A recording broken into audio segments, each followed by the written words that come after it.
neither kings nor queens nor royal marines, the 28th old France. Right then, here we go. The weekend of the chain of the wood burner, firebox, whatever you want to call it.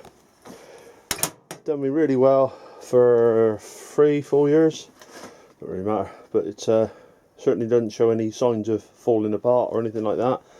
So the basic design I'm happy with, but it's fallen off the stand a few times, so that needs sorting. Needs some airflow, some additional airflow, so that needs sorting. The catches are coming loose, whereas this one's fairly tight, but all that needs sorting, so I'm going to start that today. But I'm not going to, all I'm going to do is, it'll be a case of before and after, including the coat of paint hopefully. So yeah, it is what it is, and I have no intentions of bringing you back to show you, but I'll show you what I've done in the end. Cheers then. Right then, so there it is, all cleaned out, the gratings out at the bottom. Give it a good hoover out. Yes, I did say hoover out. And considering it's sort of 4 years old, and probably, well, the box is actually 30-40 years old. I haven't found a date on it, and I ain't going to bother looking for one. Yeah, so it's all still in one piece, so it is time to do it up. And realistically, what I'll do, so I don't bore you to death, is I'll do all the changes and then bring you back. Cheers then. So, start of day 2. What did I achieve on day 1? Right, so we've got the 2 air holes cut there and there in the front, and the tubing cut for that. I'll show you that in a second. The second flue hole there, and the pipe that's going to go in it cut, measured and cut. The retaining, the lid retaining, whatever they're called, I can't even think what they're called, clips, because they kept coming undone. They're there. I'll just get an inducer. There we go. So that's that. Give me while I play around with the camera.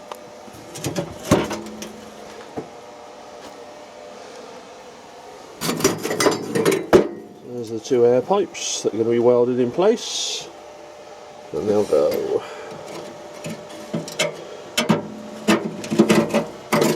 in there so that the air can get in and hopefully be sucked along, one each side. There's the second flue inlet. I'm probably, as with this one, I actually forgot, I'm going to have to make a supporting bracket, because when the flue's on top of it, this is a bit thin, but we'll see how that goes in a bit. So yeah, so more welding, get the wire brush on it today, get some paint out, fire rope, silicone, sealant. Yeah, moving forward. Right, that's as much as you're going to see until later on. Cheers. Right then, so after quite a few days work, well, quite a few hours work, there's the finished product. Funnily enough, I haven't lit it yet, but just going to show you what I've done. So what have I done? I've got back with you in a minute. So what have I done? All around the give me a second. All around the opening here now, it's got a fire rope bonded in and screwed in. In the light of it, you can see it better. And while we're at the front, 2 tubes have been welded in. I may put a cover on there so I can manage it a little bit. And then if I zoom in, you can just sort of pick up, yeah, you can see where the tube starts there, just there, and then works its way up to about halfway through. Grill's back in the bottom. And what I'll do is I'll open the lid. You can see I've given it a good coat of paint with this stuff. I've never had much luck with this stuff before. I've used it on engines and stuff like that and it just bubbles up, but I'll use what I've got. They're going to be a double, because the flue wasn't drawing enough, so it's going to have two flues, both with step back flue pipes. Reason I use this is because I've got a Frontier stove, but to be honest, I've never really liked cooking on it. It's just too much hassle with this one, because it is, bear with me, it is, it says, struggling to get the tape measure out. There we go, it's yeah, 23 inches long by 15.5 wide, and it allows you to put a kettle on there and pots and stuff like that, and do a lot of cooking.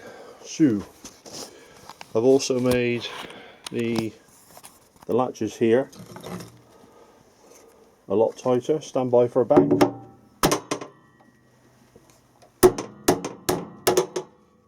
So they hold the lid on a lot better. As you can see, I haven't painted behind the latches, never mind. And then all around the edge here, hopefully it'll help with the smoke seal.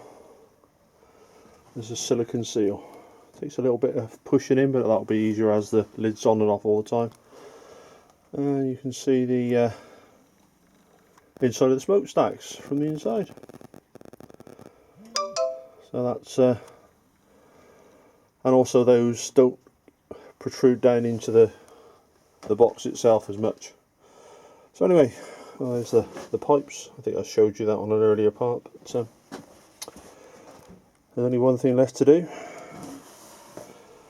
and that's get it outside, even though it's pouring rain. Get it outside and give it a go. I'll bring you back when I'm sort of in a position. Right then, just so that you can see, unfortunately I've had to put it out because I live in quite a built up area, and it was producing so much, because all the wood's wet, it was producing too much smoke. So there it is with the step back flues, and then moving on up